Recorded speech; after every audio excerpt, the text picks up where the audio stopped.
viajantes que retornaram ao Japão e que estiveram no Amazonas foram diagnosticados com uma nova variante do coronavírus. O anúncio foi feito pelas autoridades de saúde do Japão neste domingo. Não há detalhes sobre as cidades por onde eles passaram. Os pacientes apresentaram uma variante que é similar às que se disseminaram rapidamente no Reino Unido e na África do Sul. Segundo especialistas, elas têm maior capacidade de contágio. O Ministério da Saúde já pediu ao Japão dados dos viajantes e dos locais de deslocamento no Brasil para rastreamento dos contatos. A pasta também disse que comunicou outros centros de vigilância pelo país. O Amazonas já registrou quase 6 mil mortes por Covid-19. Somente na capital, Manaus, no último sábado, foram 130 enterros de pessoas que morreram por causa da doença. Agência Rádio Web de São Paulo, Leno Falck.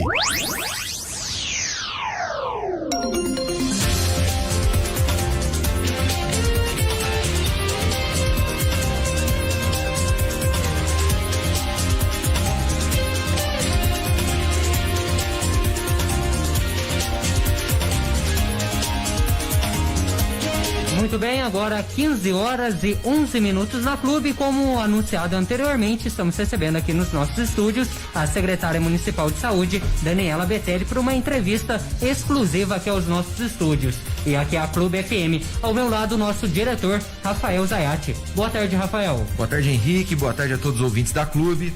Daniela, secretária de saúde, boa tarde. É um prazer tê-la aqui conosco. Boa tarde, Rafael. Boa tarde, ouvintes.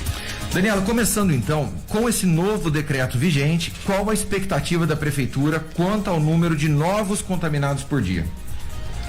Rafael, nós estamos atendendo hoje por volta de 150 pessoas dia na unidade Sentinela. Nas últimas 2 semanas, nós tivemos um aumento muito considerável dos pacientes que buscam pelo atendimento e ainda pelos pacientes que são notificados. Aquele paciente notificado é aquele paciente que apresenta algum sintoma sugestivo ao Covid. Então, esse paciente, ele é notificado, ele passa pelo atendimento médico, o médico faz todo o preenchimento de documentações do protocolo que vem do Ministério da Saúde, não somos nós quem criamos esse protocolo, e daí ele determina quando é que será feito o exame desse paciente. O exame do paciente, ele pode acontecer no 3º dia, ele pode acontecer no 10º dia, ou ele pode acontecer no 14º dia, a depender do sintoma do paciente. Muitas das vezes, a pessoa fala, estou com sintomas faz 3 dias, mas às vezes ele sentiu alguma coisa que o médico ali, ao perguntar, né, qual é a situação dele, ao fazer aquele questionário, aquela anamnese, ele entende que o sintoma veio anterior a isso. A nossa expectativa ainda por essa semana é que nós tenhamos um aumento ou que a gente continue com esses números altos como estamos. Isso daí, com certeza, o vírus não anda sozinho, o vírus anda nas pessoas e isso é resultado da aglomeração das pessoas. Então, às vezes vai na casa de um vizinho, porque é um vizinho, porque é conhecido, o vírus não tem rosto, né? A gente não sabe quem está contaminado ou não e ainda existe as pessoas que estão assintomáticas. Então, ainda por essa semana, nós estamos aguardando que esse número ele seja grande. O número de atendimentos hoje, até o meio-dia, tinha sido de 101 pessoas e até o meio-dia nós já tínhamos 10 pessoas positivas. Então nós precisamos que as pessoas parem de circular para parar de transmitir o vírus, principalmente aquelas pessoas que estão em isolamento, por terem tido contato com algum caso positivo, e a gente tem encontrado bastante desobediência nessas pessoas em isolamento. E ainda estamos com os 100% dos leitos ocupados? Estamos sim com 100%. Infelizmente, ontem nós tivemos 2 óbitos. Um não estava no hospital aqui de Guaxupé, estava em Ribeirão Preto, como foi anunciado pelas redes sociais, pelas mídias. E o outro estava aqui no hospital internado desde o dia 26/12. Mesmo assim, nós ainda estamos com 14 vagas ocupadas, porque tivemos esse óbito, mas teve outra pessoa que subiu para UTI.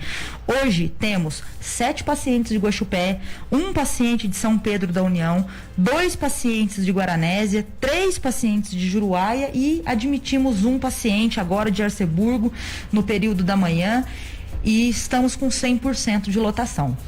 Certo. Quanto a essa conduta dessas cidades vizinhas, isso, inclusive a gente até na última sexta-feira, ocorreu uma reunião na MOG com os prefeitos dessas cidades circunvizinhas que utilizam também a Santa Casa de Misericórdia de Guaxupé.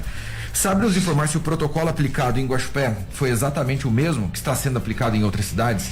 O protocolo aplicado em Guaxupé, é um protocolo do Minas Consciente.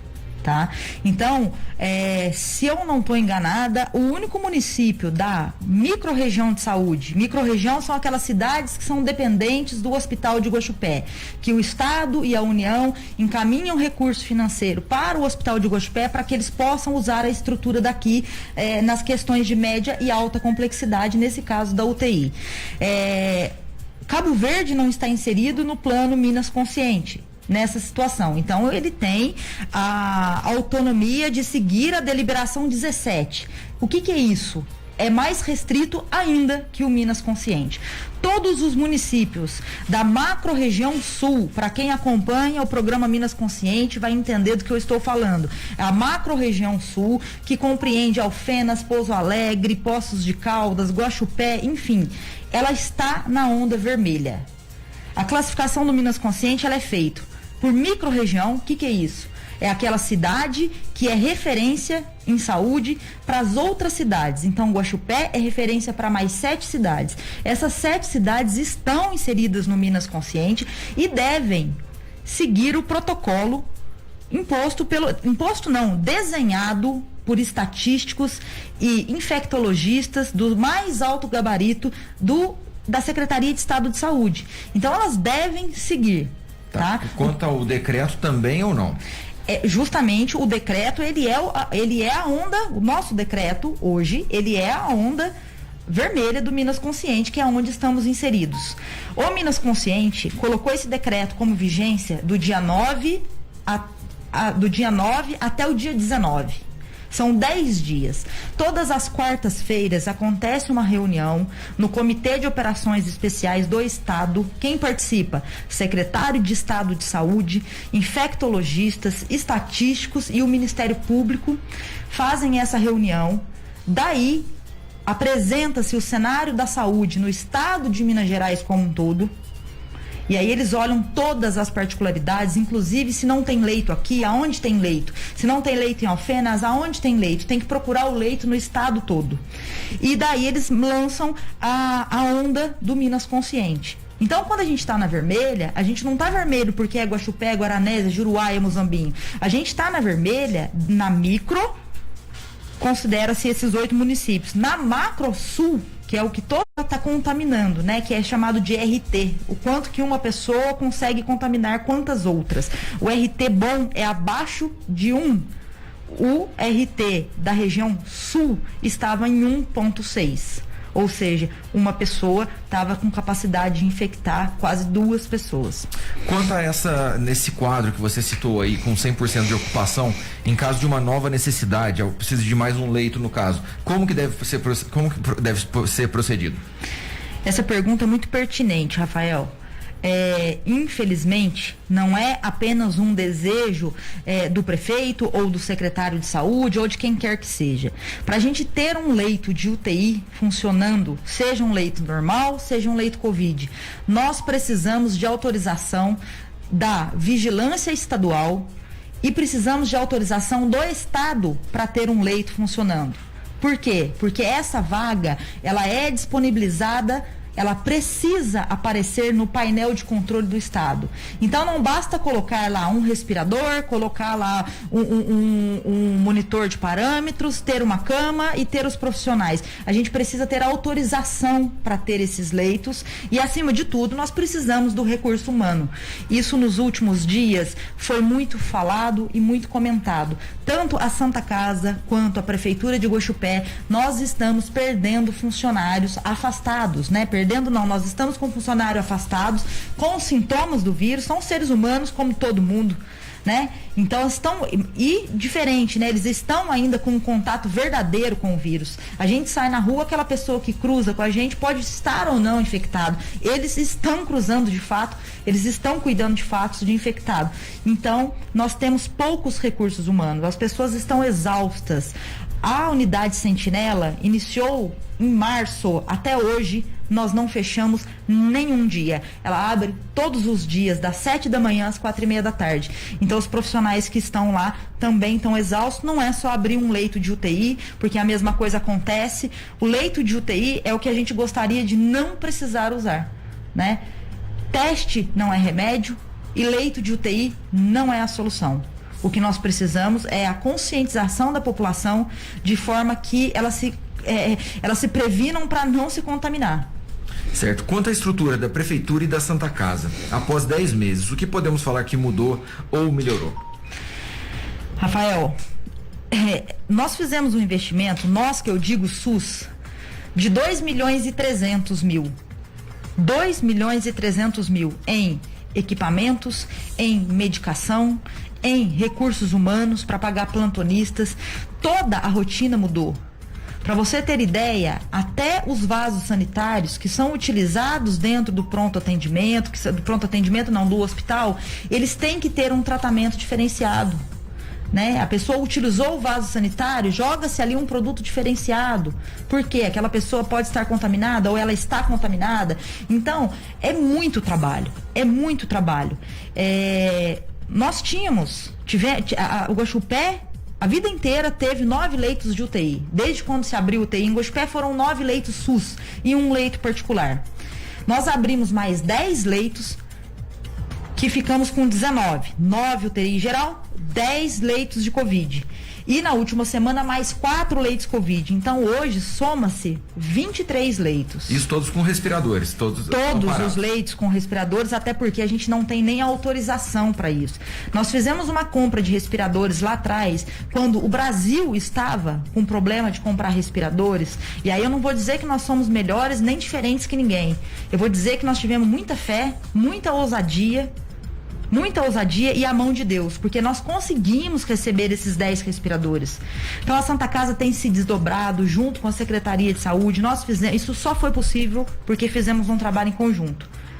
O Conselho de Saúde, que aprovou o repasse desses 2.300.000 e aprovou o plano de trabalho para que a gente conseguisse fazer a compra de tudo isso. Certo. Quanto ao critério utilizado para a elaboração desse novo decreto, como que justifica, por exemplo, uma loja de capinha de celular estar aberta, enquanto outros estabelecimentos, talvez de maior necessidade, fechados? Rafael, a loja de capinha de celular, se ela tivesse cadastrada no CNAE como uma loja de capinha de celular, certamente ela não estaria aberta. Ela presta algum outro tipo de serviço de manutenção. Como eu disse, o Minas Consciente que determina quais são os serviços essenciais. Não é o município de Guaxupé.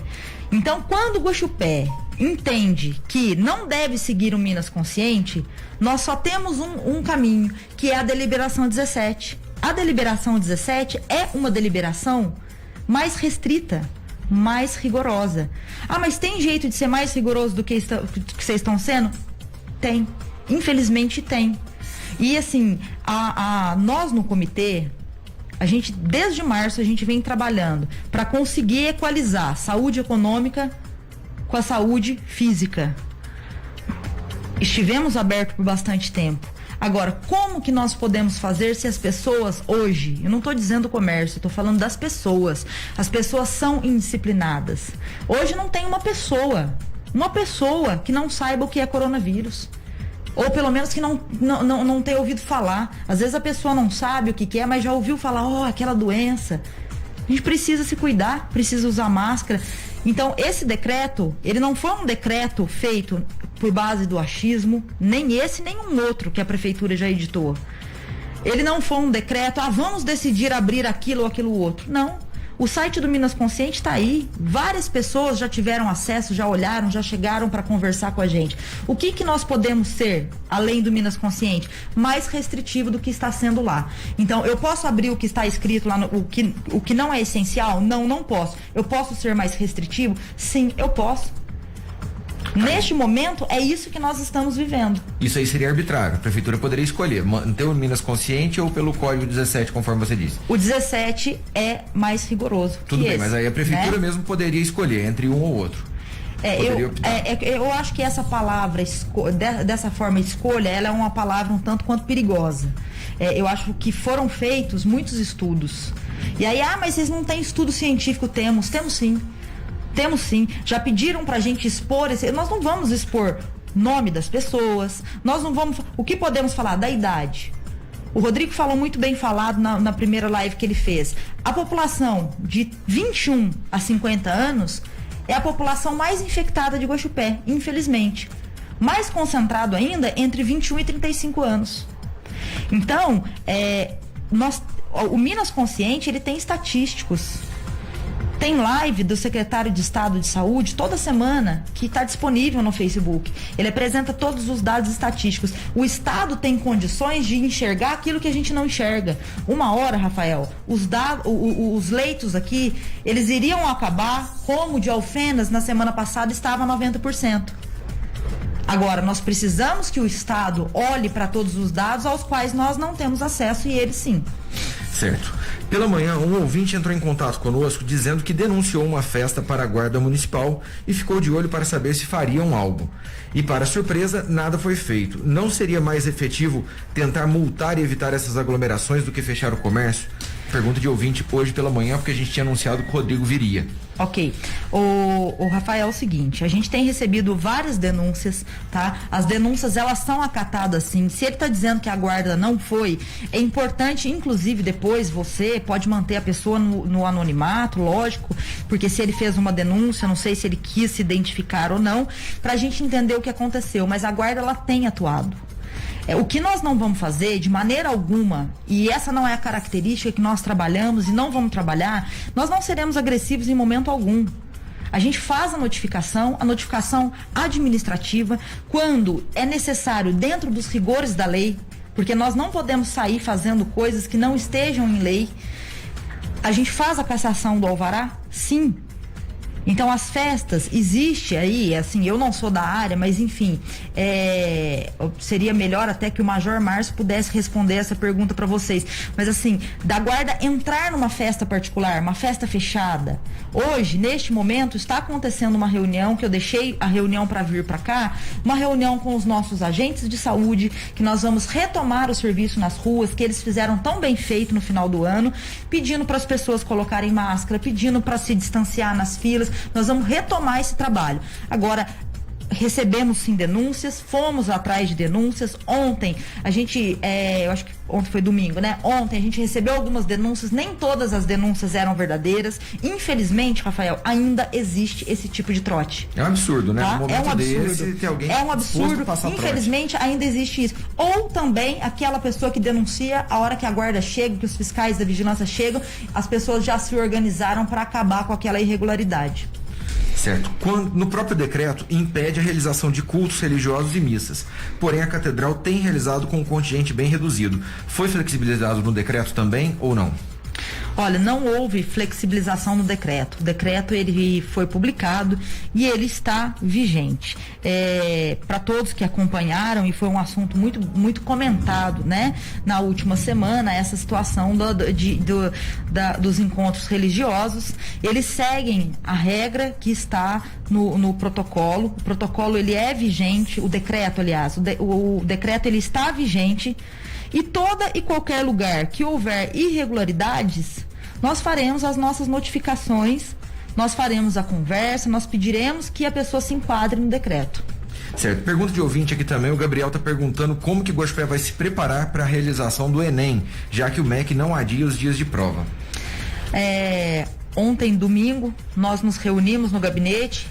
Uma das pautas foi exatamente essa. Não está na nossa capacidade de governo deliberar ou não pelas provas do Enem. Nós não podemos tirar o direito de uma prova que é a nível federal, que em todos os lugares acontece na mesma data. Sabemos que se o cidadão não fizer a prova aqui, não sei nem se há tempo, mas se houver tempo, ele fará em outra cidade. Não cabe a nós, e sim ao Ministério da Educação deliberar sobre as provas do Enem. Então, o que nós pedimos, inclusive encaminhamos um ofício à coordenação, foi até a secretária de Educação que recebeu, é que todas as medidas de segurança sejam cumpridas, que haja disciplina. E aí tem uma questão que neste momento ela é soberana, né? É o livre-arbítrio da pessoa ir ou não fazer a prova. Mas é o pedido nosso que estando lá fazendo uma prova, que não tira a máscara para nada, porque é quando a gente tira a máscara para tomar só um golinho de água, é onde infelizmente a gente pode se infectar. Portanto, se o próprio Ministério da Educação bater o pé que vai ter realmente o Enem, não vai ser adiado e manter a data, o Guaxupé também vai ser obrigado a ter. Como que vai ficar nesse tipo de situação? Nós não podemos, eu já disse bem, o que é federal, né? A gente não pode tirar o direito do cidadão de fazer essa prova. Essa prova é só um dia, não tem como remarcar só para o município de Guaxupé. O que a gente vai pedir é que os protocolos sejam cumpridos. Tá, voltará a ter barreiras na entrada da cidade? A pergunta é do Toninho da Aroeira. Olha, por hora, a gente não vai retomar as barreiras. Por que nós não vamos retomar as barreiras? Primeiro, que nós não podemos tirar o direito de ir e vir do cidadão. E segundo, e desde o começo nós não tiramos esse direito. Os carros eram monitorados, as pessoas eram orientadas e realizava-se a aferição da temperatura. Hoje, um dos sintomas que menos aparece, não sei nem se eu posso dizer assim, mas que pode não aparecer em alguns casos, é a febre, é a temperatura. Então, no começo, tinha febre, coriza e dor de garganta, sintoma de Covid. Febre, coriza e dor de garganta era sintoma de Covid. Hoje já não mais. Hoje tem gente que sente só dores nas pernas, tem gente que tem diarreia, tem gente que só tem a coriza. Então, fazer uma barreira hoje para aferição de febre é uma barreira que ela não vai surtir efeitos. Então, hoje é dessa forma. Todos os dias, Rafael, todos os dias nós estudamos, todos os dias eu falo com o médico da unidade Sentinela Aviação, todos os dias a gente está de olho em todos os protocolos que eles mudam. O protocolo não muda todo dia, mas assim, já tivemos, eu acho que 8 mudanças de protocolos que vêm de cima para baixo. Agora apareceu mais um sintoma. Se for necessário, se falar, a febre está em evidência e está vindo isso e agora está apresentando, nós vamos voltar. Mas agora, nesse momento, não é necessário. Há alguma classe que está sendo mais afetada com a pandemia? Alguma classe social? A pergunta é até do Tigrinho, ouvinte nosso. Eu acho que o trabalhador em geral está sendo afetado, né? Todo mundo está sendo afetado, não tem uma ou outra que está sendo. Eu não tenho esse conhecimento para falar se é uma ou outra, mas todo mundo está em sofrimento, né? O comerciante está em sofrimento, o trabalhador está em sofrimento e a contrapartida disso também existe. Infelizmente, eu falei isso no sábado para um jornal e vou dizer aqui. Infelizmente, nós temos ainda pessoas que vão ao posto de saúde, unidade Sentinela, e as pessoas estão atrás de atestado. Infelizmente existe, não são todos, graças a Deus não é a maioria, mas tem uma pequena parcela que vai lá atrás de atestado ainda, né? Qual a influência que a eleição e as festas de final de ano têm no quadro atual de Covid em Guaxupé e também na nossa região? A pessoa circulou, o vírus circula junto com ela. Então tem influência? Obviamente que sim. Obviamente que sim, mas as festas em casa, porque às vezes as pessoas não estão na rua, mas elas estão fazendo uma recepção ali de 5 amigos em casa.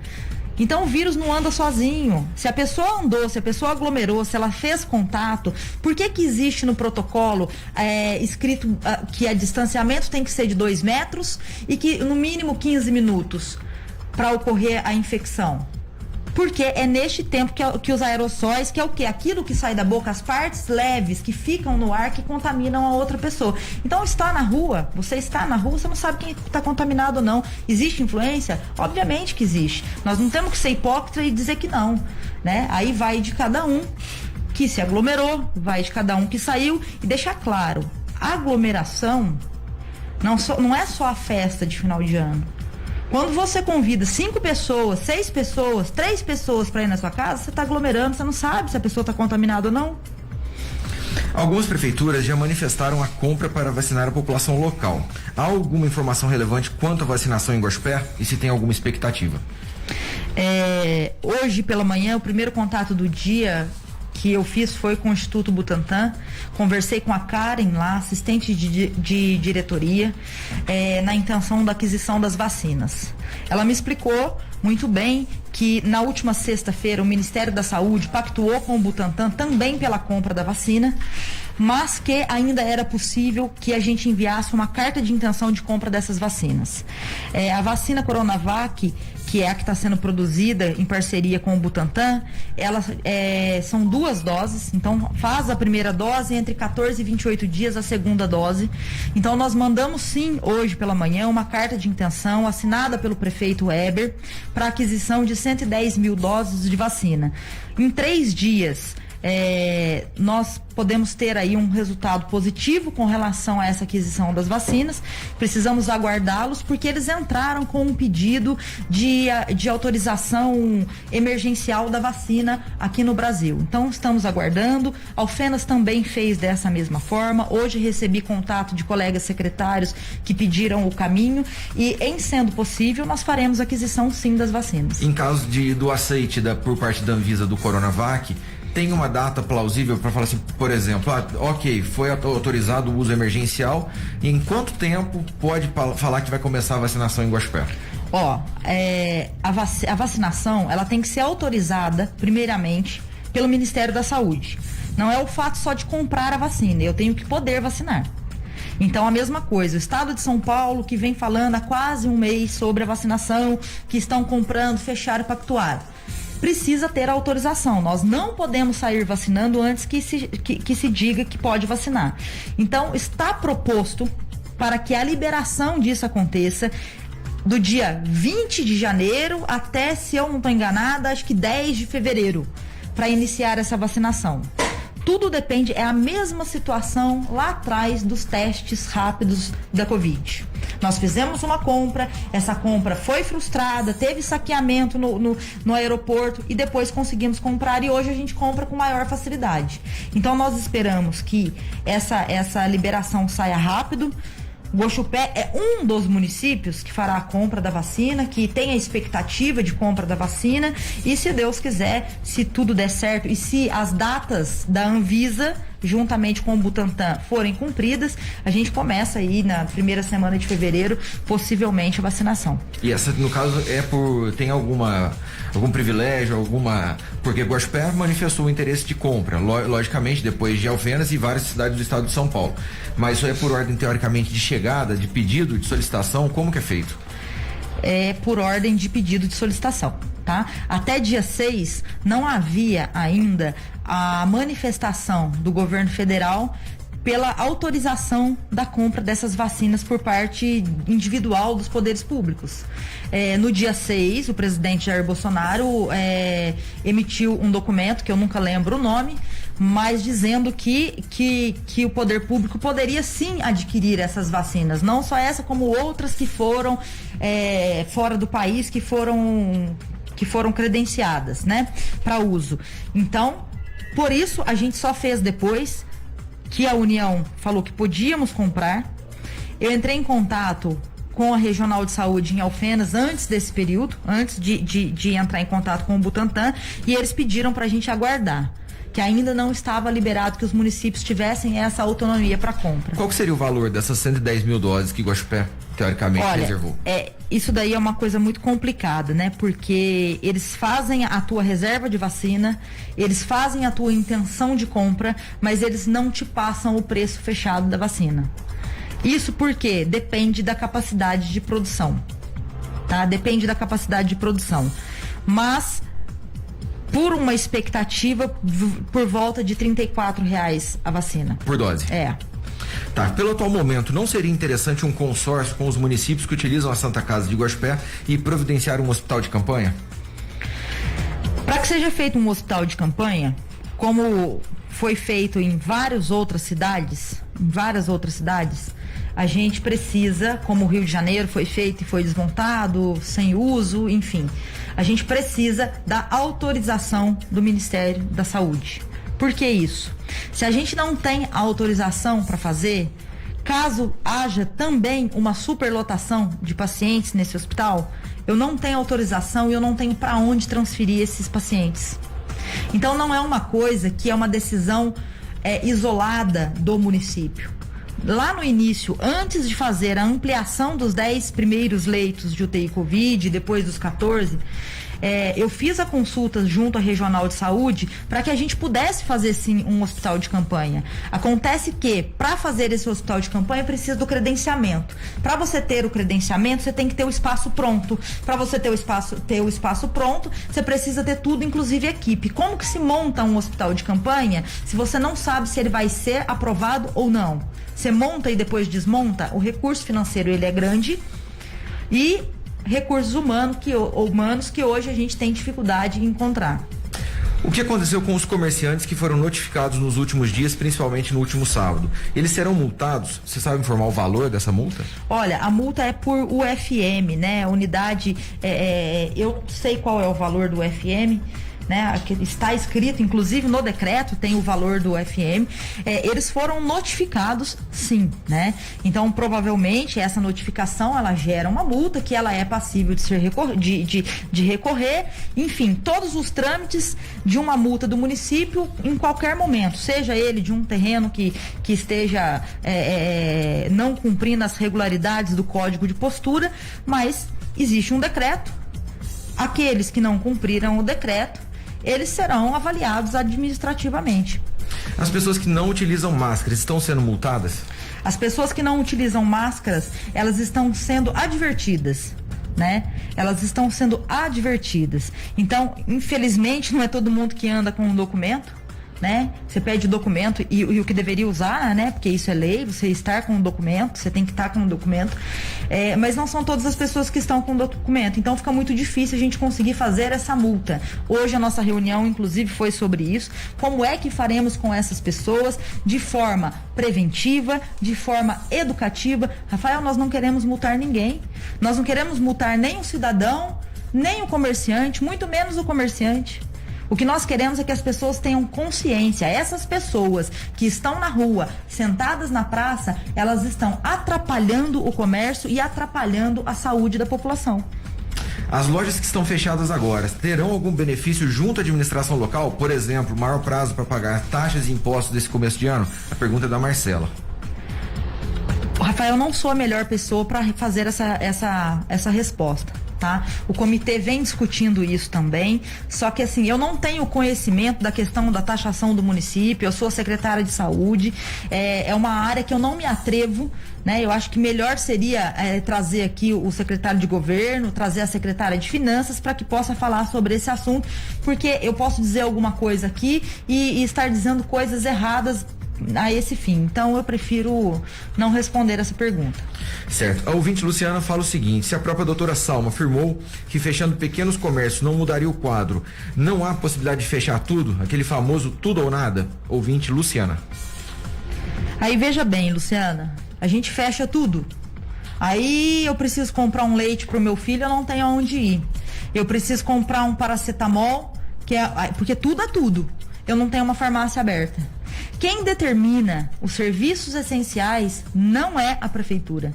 Quem determina o que fecha, o que abre, é o Minas Consciente. É o Minas Consciente junto com o governador, secretário de Estado de Saúde, secretário de Desenvolvimento Econômico. Não somos nós quem determinamos o que fecha, o que abre. Né? Então estamos no Minas Consciente, estamos seguindo o Minas Consciente. Para finalizar aqui, a pergunta da Dai Rodrigues, ela pergunta das questões das seringas, que estamos vendo dificuldade com alguns estados. Isso influencia em Guaxupé também, levando em consideração que teríamos 110 mil doses? Por hora não influencia, porque o governo de Minas já anunciou que terá seringa para nos entregar. Né? Então o governo já fez uma compra, a compra do Ministério da Saúde a princípio foi frustrada, mas o Estado anunciou que conseguiu fazer a compra e fará a disponibilização das seringas a todos os municípios. Daniela, mais uma vez obrigado pela sua participação, abre aqui um espaço para suas considerações finais. Eu quem agradeço, Rafael, o que eu digo é que a pandemia nunca acabou, né? A pandemia nunca acabou, nós sempre estivemos sobre alerta, a equipe da saúde vem trabalhando e eu deixo aqui externo a minha gratidão a todos os profissionais de saúde, que são pessoas que estão ali na luta diária, cuidando das nossas saúdes, dizendo que eles também têm medo, eles estão lá na linha de frente. Eu, enquanto secretária, me preocupo com cada profissional de saúde que está na linha de frente, porque eles estão se dedicando e estão exaustos. Eu peço o apoio da população Isso tudo vai passar. A gente está muito próximo de ter a vacina. A gente precisa se conscientizar. O vírus não tem rosto. O vírus não é aquele nem aquele outro que está contaminado ou não. A gente não enxerga. Então, qualquer um de nós pode ser um potencial contaminado e um potencial transmissor. Não vamos fazer reuniões em casa. Não é hora, gente. Não é hora disso. Nós pedimos o apoio. Nós que estamos trabalhando incessantemente, nós que não estamos dormindo à noite, nós estamos pedindo a colaboração e não é difícil. Nós precisamos cessar a transmissão do vírus na nossa cidade. Então fica aqui até um apelo. Nós, enquanto comitê de enfrentamento ao Covid, estamos tentando arduamente fazer o que é certo, fazer o que o Minas Consciente determina para nós. Sabemos e somos solidários a todos os comerciantes que estão em sofrimento nesse momento. Eu também já tive comércio. Não sou uma boa comerciante, já tive comércio, não é a minha área. Pude experimentar o quanto é difícil. Sabemos que o trabalhador precisa que o comércio esteja aberto. Então, por isso, eu peço à população que sejam conscientes. Eu peço à população que fique em casa e que não sejam egoístas. E que pensem em tudo. Que pensa no trabalhador, que pensa no pai de família que precisa trabalhar, que pensa naquele médico, naquela enfermeira, naquele agente de saúde que está lá na linha de frente. Que esse sim está ali por honra e por obrigação. Ele precisa, ele tem que trabalhar, ele não tem como sair dali. Então fica aí o meu apelo e que isso tudo passe logo e que a gente consiga viver um ano melhor esse ano, porque realmente já são quase 12 meses de muito cansaço, de muita luta, e que a vacina chegue logo para nós. Portanto, o decreto continua. Por hora, o decreto continua. Ele é um decreto que ele pode sim ser reconsiderado, pode sofrer alterações a qualquer momento, de acordo com o cenário epidemiológico que nós estamos vivendo na cidade, mas hoje, até o presente horário que eu estou aqui falando com você, o decreto ele está vigente. Tá ok, então, Rádio Clube sempre à disposição, qualquer alteração passa pra gente, a gente tem o maior prazer em informar nossos ouvintes, viu? Obrigado pela sua participação aqui no Clube Notícias. Tá certo, Rafael, obrigado ouvintes, estou sempre à disposição. Obrigado, Daniela. Henrique, é com você. Valeu, pessoal. Tá aí entrevista exclusiva com a secretária municipal de saúde, Daniela Betelli, esclarecendo aí sobre os casos de Covid-19 na cidade de Guaxupé. Lembrando que essa entrevista foi ao vivo pelo Facebook da Clube, em facebook.com/Clube FM Guaxupé, e você pode rever ela a qualquer momento através do nosso Facebook e também pelo site Clube. Você ouviu Clube Notícias, de segunda a sexta em 2 edições, 10 da manhã e 3 da tarde. Clube Notícias, um oferecimento Coxupé, sempre ao lado do Café e Cultura.